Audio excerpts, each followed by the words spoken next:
낙타는 하루에 일과가 끝나고 나면은 주인 앞에 납작하게 엎드립니다. 그리고 자기가 지고 있는 짊어지고 있는 짐들을 다 내려 놓을 때를 기다립니다. 그리고 아침이 되면은 또 낙타는 또 주인 앞에 또 엎드립니다. 그래서 낙타의 무릎은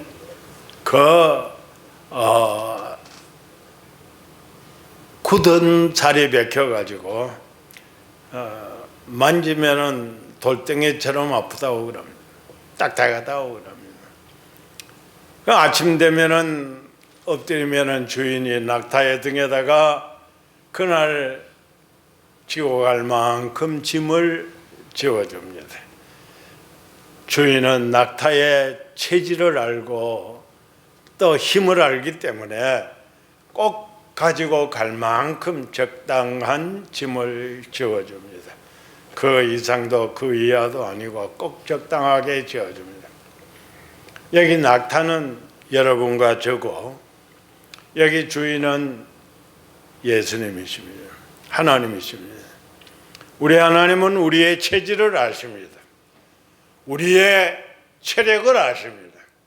내가 어느 정도의 짐을 지고 갈 수 있을 것인가.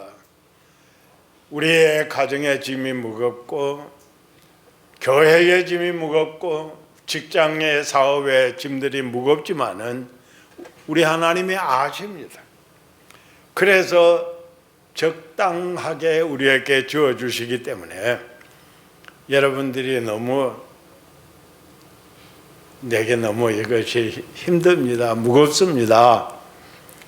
그렇게 말씀하시는 것은 주님에 대해서 조금 죄송한 말이 될 것입니다. 그렇기 때문에 우리는 언제나 주님이 내 몫에 태워 주신 그 짐을 내 몫에 태인 십자가 늘 지고 가리다 찬양하면서 지고 갈 수 있어야 됩니다. 이렇게 겸손할 때에 하나님께서는 우리에게 더 큰 은혜를 베풀어 주십니다. 사사기 6장 1절 이하에 보면 이스라엘 자손이 또 여호와의 목전에 악을 행하였으므로 여호와께서 7년 동안 그들을 미디안의 손에다가 넘겼느니라고 말씀합니다. 사사기의 사이클은 하나님 앞에 회개하고 순종하고 하나님 영화롭게 하면 평안하고 복을 받고, 하나님 앞에 악을 행하고 우상 숭배를 하고 거역하면 외적에게 침해를 당하는 이 사이클이 사사기에는 계속해서 돌아가고 있습니다.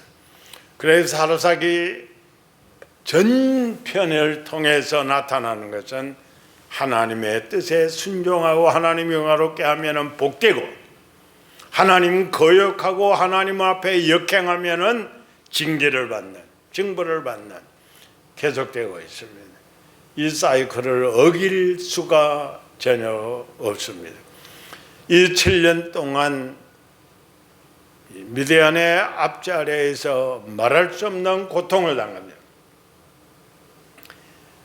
도무지 마을에서 살 수가 없기 때문에 백성들이 산에 가가지고 토구를 파가지고 그 속에서 살거나 움막을 지어서 산에서 숨어서 살아야만이 합니다. 여기 오늘 우리의 본문에는 기드온이 무엇을 합니까? 조그마한 이 포도즙 틀에서 밀을 타작하고 있습니다. 공개적으로 들판에 가서 밀을 타작하면 미디안 사람들이 와서 다 빼앗아가 버리니까 숨어서 조그마한 이 포도즙 틀에서 밀을 타작하고 이렇게 어렵게 생활을 하고 있는 때에 하나님이 외면하시지 않고 이 백성들을 찾아오셨습니다. 이 백성들이 하나님 앞에 애타게 부르짖으니까 하나님께서 구원의 손길을 지금 뻗쳐 주십니다. 기드온을 만난 하나님의 사자는 첫 마디가 이렇게 말합니다. 큰 용사여. 기드온이 깜짝 놀랍니다. 어떻게 자기가 큰 용사인가? 저는 분명히 이 시간 여러분들을 내려다보면서 우리 하나님께서 그렇게 말씀하실 겁니다. 여기 앉아 계시는 모두에게 큰 용사여, 나의 큰 용사여, 나의 큰 역사를 이루어갈 큰 용사여, 여러분들을 향하여서 하나님은 그렇게 평가하실 것입니다. 그렇게 부르실 것입니다. 거기에 대한 대답은 내가 할 몫입니다. 기드온은 이 말을 듣자마자 깜짝 놀라서 하나님께서 우리와 함께 계시다고 하면 어떻게 이런 일이 벌어집니까? 하나님이 우리와 함께 하신다고 그러면 그 옛날 조상들에게 약속하기를 애굽에서 불러내서 가나안 복지에 살게 하시겠다고 한 그 약속은 어디 가고 하나님께서 우리 조상들에게 한 그 언약은 다 어디 간 겁니까? 지금 우리 행편을 보십시오. 이것이 하나님이 우리와 함께 하시는 표적입니까? 이렇게 하나님이 우리에게 복 주시는 것이 이렇게 나타나야 됩니까? 이렇게 항거합니다.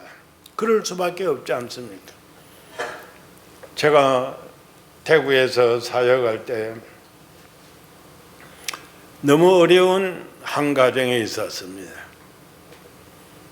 그 남편이 너무 애를 먹이고 괴롭히고 하니까 예수 믿으라고 아무리 권해도 안 되고 하니까 그 부인이 교회 집사님이신데 새벽으로 나와서 기도할 때마다 이런 기도를, 하나님, 우리 가정이 폭삭 망할지라도, 가족들이 무서운 병에 걸릴지라도 어찌든지 회개하고 예수님만 믿게 해 주십시오.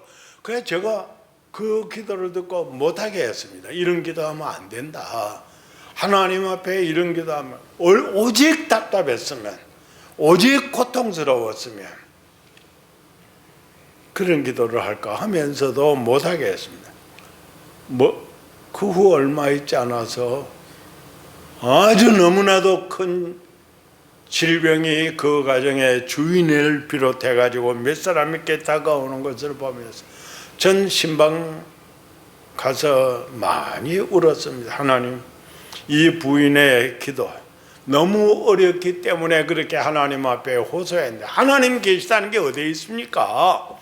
내가 예수 믿고 하나님을 잘 섬기고 교회 봉사하는데 그 결과가 무엇입니까? 하나님, 내 가족들이 무슨 질병에 걸리더라도 회개하고 예수만 믿게 해주시오. 그 결과가 너무나도 무섭게 나타나는 것을 보면 심지어는 그 집마저 불타서 없어집니다. 이렇게 하면 안 돼요. 우리 예수 믿는 사람들은 하나님이 내게 주시는 은혜 분명코 지금 하나님이 이때에 내게 적당한 짐을 주시지 그 이상도 이하도 아니라고 생각하고, 고통이 있어도 어려움이 있어도 답답한 일이 있어도 하나님의 어떤 섭리와 하나님의 어떤 계획이 분명히 내게 있을 것이라는 것을 믿고 겸손히 순종할 수 있어야 합니다. 그래야 하나님께로부터 더 큰 은혜와 복을 받을 수가 있습니다. 기도하니 하나님 앞에, 하나님이 우리 백성들과 함께 하시고 우리 백성들에게 복 주신다는 증거가 이것입니까? 우리 백성들이 이렇게 도탄 가운데 빠져 있습니다. 얼마나 그 백성들을 사랑하기에 이렇게 하나님 앞에 부르짖습니까? 그랬더니 하나님께서 기도원에 내가 너와 함께한다 하는 표적을 보여주십니다. 그리고 이제 장정을 모집해 가지고 미디안을 대항하여 내가 내 힘으로, 내가 너와 함께하니 그 힘으로 싸워라 명령을 합니다. 기드온은 모병을 하니까 장정 32,000명이 몰려왔는데 하나님께서 많다고 하십니다. 그러면서 선별하라고 그래서 300명을 선별하여 나가서 미디안을 물리치고 그 땅에 40년 동안 평화를 가져옵니다. 8장 28절에 기드온에 사는 40년 동안 그 땅이 평온하였더라. 그리고 이 기드온은 제5대 사사로서의 40년간 통치하게 됩니다. 저는 이 기드온을 보면 너무 멋지기에, 너무 참 훌륭하기에 오늘 우리 은혜교회 모든 성도들이 한 사람 빠짐없이 기드온같이 되기를 바랍니다. 여러분들이 미국의 호텔에 들어가게 되면 성경책을 제일 먼저 만나게 되는데 거기에는 반드시 기드온 그 마크가 붙어 있습니다. 미국 기드온의 배에서 성경을 만들어서 호텔 방마다, 모든 호텔의 방마다 성경을 비치하고 모든 사람들이 읽고 구원받는 이 길에 들어서기를 바라고 있는 것은 기드온으로 말미암아 40년 동안 이스라엘의 평화가 왔으니 오늘 기드온 같은 여러분들로 말미암아 여러분의 가정, 우리 교회가 평화로운 하나님의 나라 확장에 앞장서는 영광된 복을 받기를 바랍니다. 이 기드온은 어떤 사람이었나? 첫째로 기드온은 겸손한 사람입니다. 하나님께서 찾아오셔서 큰 용사여 이렇게 말하니까 기드온이 내가 무엇입니까? 지금 우리의 가정은 우리 지파 가운데서 제일 작은 가문이고, 그리고 나는 우리 가족들 중에서도 제일 작은 사람입니다. 우리 집안은 우리 지파에서 가장 작고 나는 우리 집에서도 가장 작은 사람입니다. 그런데 내가 무엇을 하겠습니까? 그러나 하나님께서 약속하십니다. 내가 반드시 너와 함께 하겠다. 내가 반드시 너와 함께 하겠다. 내가 반드시 너와 함께 하자. 내가 미디안을 물리쳐라. 우리 하나님께서는 언제나 겸손한 사람을 들어서 쓰십니다. 시카고에 나온 유명한 하나님의 사람 무디에게 누가 물어보았습니다. 선생님, 하나님이 어떤 사람을 쓰시나요? 그랬더니 무디가 대답하기를 겸손한 사람을 들어 쓰신다. 그럼 두 번째는 어떤 사람을 들어 쓰시나요? 두 번째, 겸손한 사람을 들어 쓰신다. 그럼 세 번째는 어떤 사람을 하나님이 쓰시나요? 세 번째도 겸손한 사람을 쓰십니다. 하나님이 붙잡아 들어 쓰시는 사람은 겸손한 사람이에요. 사울이 겸손할 때 이스라엘의 왕이 됩니다. 그러나 교만해져 가지고 하나님의 말씀을 버리니까 사무엘이 찾아와서 왕이 하나님의 말씀을 버렸기 때문에 이제 하나님께서도 왕을 버려서 이 나라의 왕이 되지 못하게 하십니다 하고 선언합니다. 이렇게 인간의 마음가짐과 생활 태도가 그 사람의 성공과 실패에 크나큰 역사를 하는 원동력이 되는 것입니다. 그렇기 때문에 우리 성도는 하나님의 능력이 어디서 나타나느냐? 고린도 후서 12장 9절에서 말씀하는 것처럼 하나님이 벌써 말씀하시기를 내 능력은 약한 데서 온전하게 나타난다. 하나님의 능력은 약하다고 하는 그 사람에게서 온전하게 나타난다고 말씀합니다. 교만은 패망의 선봉입니다. 거만한 마음은 넘어짐의 앞잡기입니다. 우리가 하나님 앞에서 교만한 마음을 가지거나 거만한 마음을 가지게 될 때 이것은 벌써 내가 넘어지는 전 사람입니다.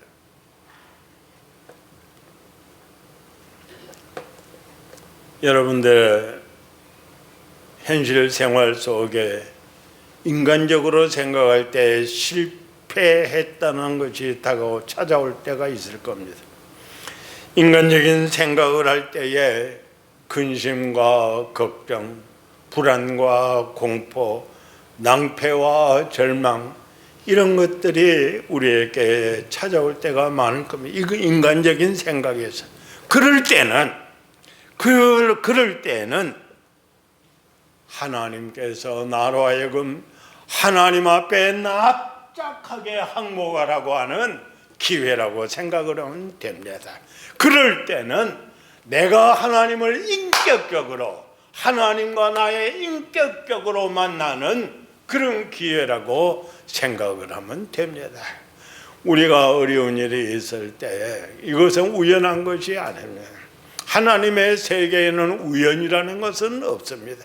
반드시 내가 어려운 일이 있을 때 하나님 앞에서 놀라운 은혜를 체험하는 기회인 줄 알고 감사할 수 있어야 됩니다. 이 기도는 하나님만 의지하는 큰 용사였던 것입니다. 기도는 자기가 보잘것없는 집안에서 태어나고 그 집안에서도 가장 작은 자라고 하는 사실 때문에 어떤 일도 하지 아니하고 뒤로 물러서서 있는 그런 옹졸한 비겁한 사람이 아니었습니다. 하나님께서 하나님이 함께 하시겠다고 하니까 하나님만 꽉 붙잡고 하나님만 의지하고 300명의 용사를 거느리고 그들에게 나팔을 들려서 전쟁터에 나아가는 것입니다. 물론 처음에는 모병을 하니까 32,000명이나 몰려오니까 얼마나 기드온의 마음에 흐뭇했을는지 모르죠. 제가 기드온이 아니니까 잘 모르지만 아마도 그랬을 수 있습니다. 그러나 하나님은 아니라고 그럽니다. 하나님은 32,000명은 많다고 하시는 것이죠. 그 이유가 있습니다. 하나님께서 말씀하시기를 내가 그들의 손에 미디안 사람을 넘겨주지 아니하리니 이는 이스라엘이 나를 거스러 스스로 자랑하기를 내 손이 나를 구원하였다 함이라. 7장 2절에 그렇게 말씀. 군사가 많으면 병력이 많으면 미디안을 정복한 다음에 그들이 하나같이 말하기를 우리 전투력이 좋아서 우리 병사가 많아서 우리가 전력이 강해서 우리가 이겼다. 그 말 그렇게 할까봐 하나님께서는 32,000명만 다 돌려보내라. 마지막에 300명만 남겨가지고 전투를 하게 했던 것입니다. 우리는 적은 것보다는 많은 것이 좋고 작은 것보다는 좀 큰 것이 좋고 그러는지도 모르죠. 그러나 지금 저처럼 머저리 없이 지금 키만 멀찍하게 크거나 우리 손집사처럼 키만 멀찍하게 커가지고요. 키는 뭐 그거 커봐야 별 소용도 없어요. 박정희 대통령처럼 조그만한 사람이 더 큰 일을 많이 하더라고요. 그러나 사람들은 대개의 경우에 좀 많은 거, 큰 거, 뭐 이런 거, 의젓한 거 이런 걸 다들 좋아하거든요. 그런데 우리 하나님은 그것이 아니었어요. 시편 33편 16절에 많은 군대로 구원 얻은 왕이 없다. 용사가 힘이 세어도 스스로 구원하지 못한다. 많은 군대로 전쟁에 꼭 병력이 많다고 해서 전쟁에 승리하는 것은 아니다. 사무엘상 14장 6절에 여호와의 구원은 사람이 많고 적은 데 달리지 않았다고 성경은 분명히 선언을 하고 있습니다. 세상에 그 무엇을 의지하거나 세상에 그 어떤 것을 하나님보다도 더 믿고 따르게 되면 판판히 실패하게 되고 그 사람은 여지없이 하나님 앞에 버림을 당하게 됩니다. 하나님을 전적으로 의지하고 내 힘으로는 못합니다. 하나님이 붙들어 주셔야 됩니다. 하나님만을 의지할 때에 그 사람이 세상의 승리자가 되고 하나님이 함께 하셔서 놀라운 능력을 나타내게 됩니다. 이 기드온은 오직 영광은 하나님 앞에 돌리는 사람이었습니다. 이 글로리아, 영광을 오직 하나님에게만 돌립니다. 종교개혁자들의 입에서 나오는 하나 같은 구호는 솔라 글로리아, 솔라 스크립투라, 오직 성경으로 오직 하나님께만 영광을, 이 구호 속에서 살아. 그리고 그들은 솔라 피데아, 오직 믿음으로, 오직 믿음, 오직 하나님께 영광. 오늘 우리 그리스도인들의 세계에서 살아야, 믿고 의지하고 살아야 할 분은 하나님이시기 때문에 우리가 세상에서 승리를 했든 어떤 일을 겪었든 마지막에는 영광을 하나님에게다가 돌려야 됩니다. 기드온이 300명 데리고 나가서 전쟁에서 승리하고 돌아오니까 온 백성들이 몰려가지고 이렇게 이야기합니다. 사사기 8장 22절과 23절에 그들이 뭐라고 그러는가 하면, 당신이 우리를 이 미디안의 손에서 구원했으니까 이제 당신이 임금이 되달라. 이제 당신의 자녀들도 우리의 임금이 되달라. 당신의 손자들도 우리의 임금이 되어달라.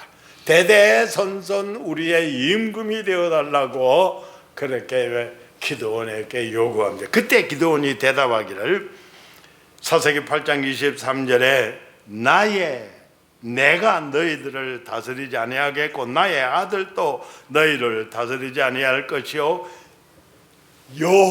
여호와께서 너희를 다스리리라.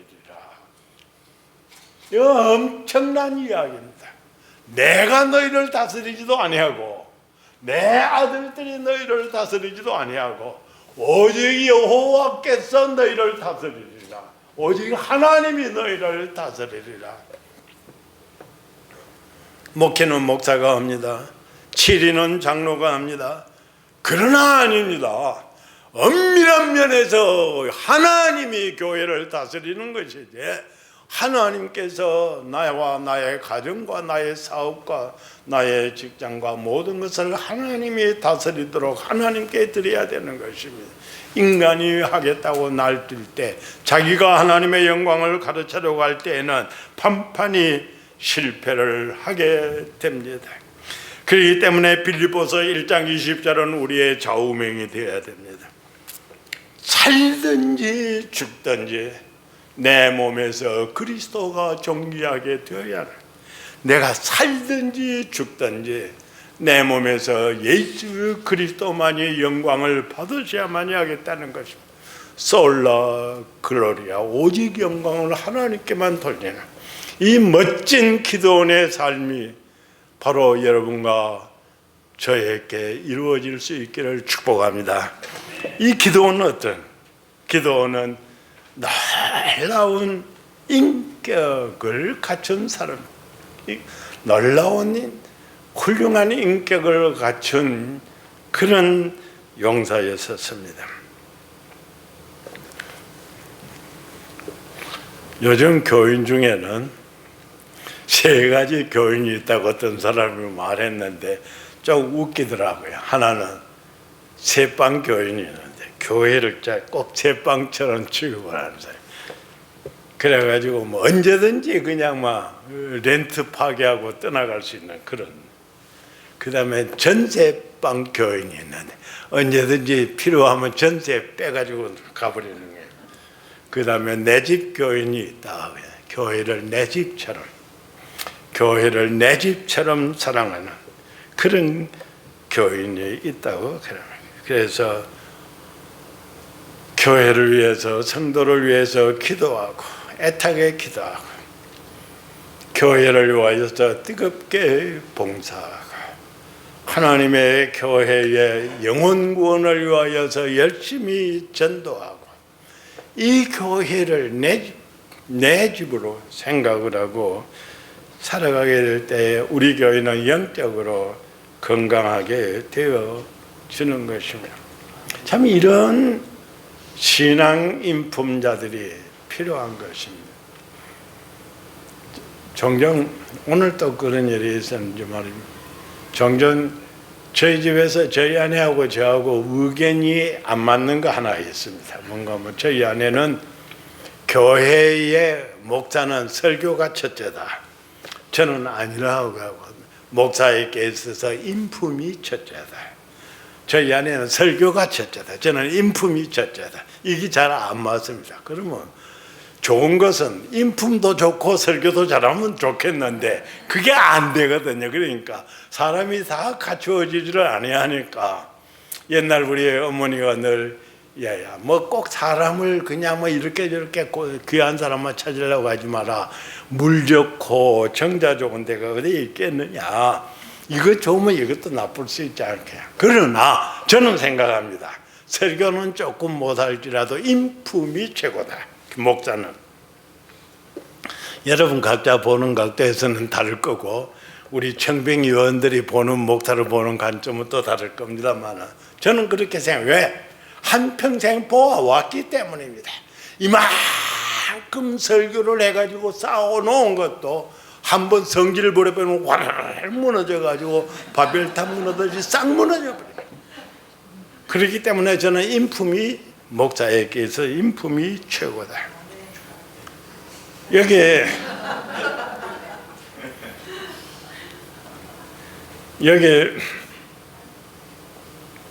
기드온이 승리를 하고 오니까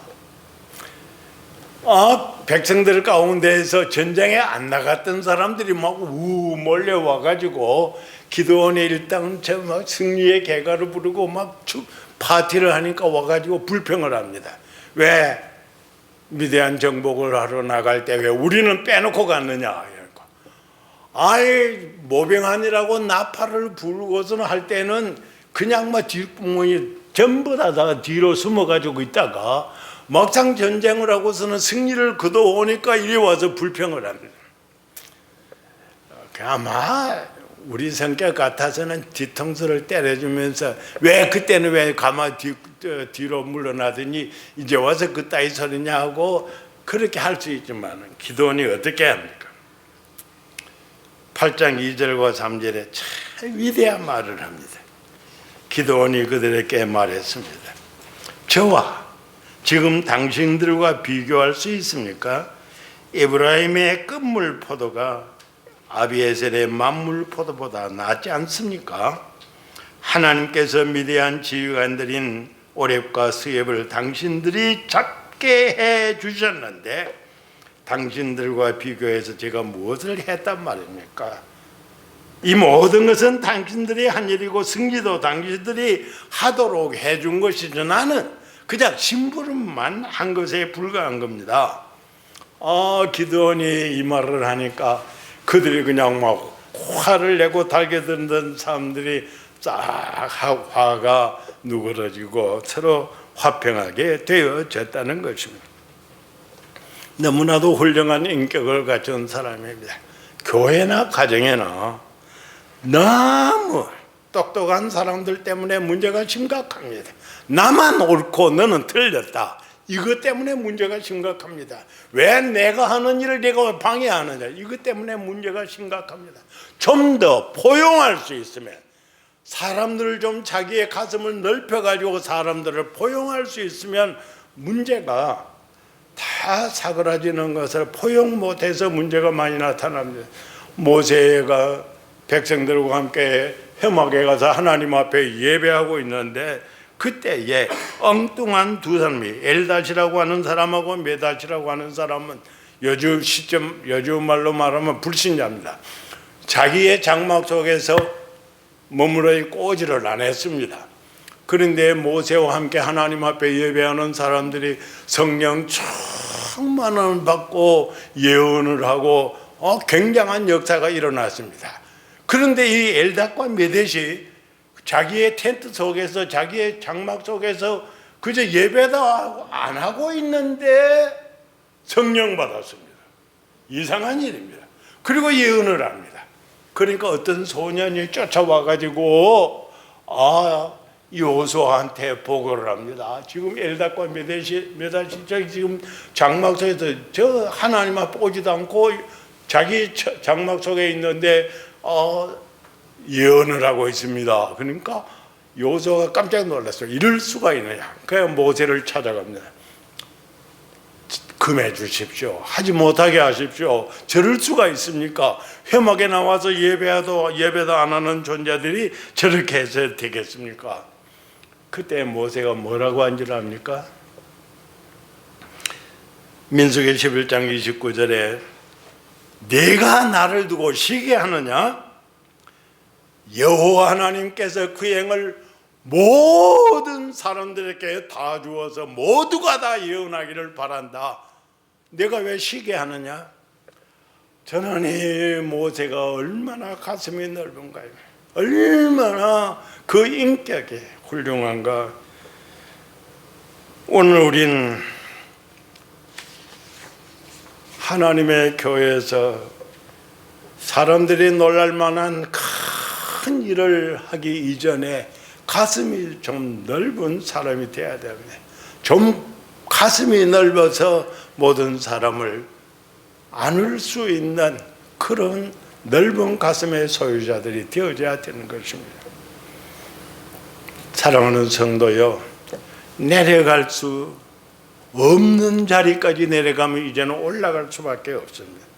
그렇기 때문에 여러분들이 겸손하되 더 이상 겸손할 수 없다는 자리까지 내려가면 하나님이 여러분들을 아주 높이실 것입니다. 모든 일에 하나님만 의지하십시오.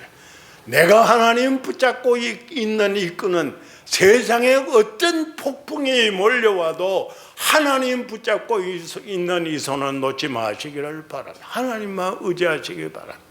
모든 영광 하나님께 돌리시기를 바랍니다.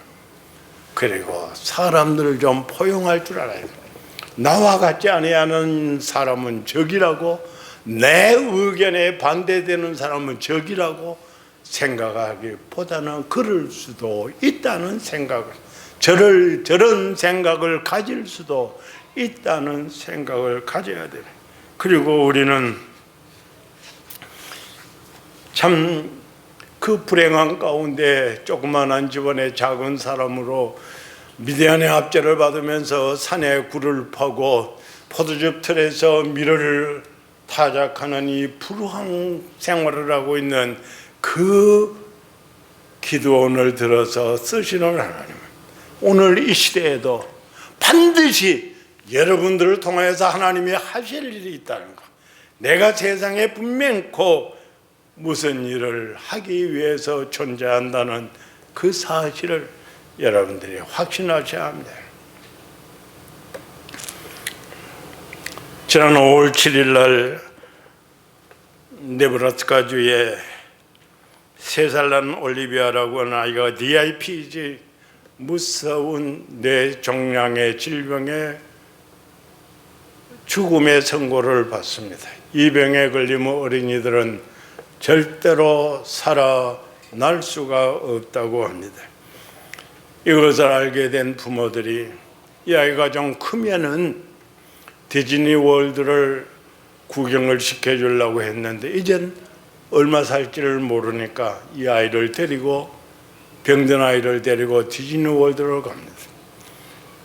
이 어머니가, 올리비아의 어머니가 올랜도에서, 플로리다에서 이메일을 한 통 받습니다.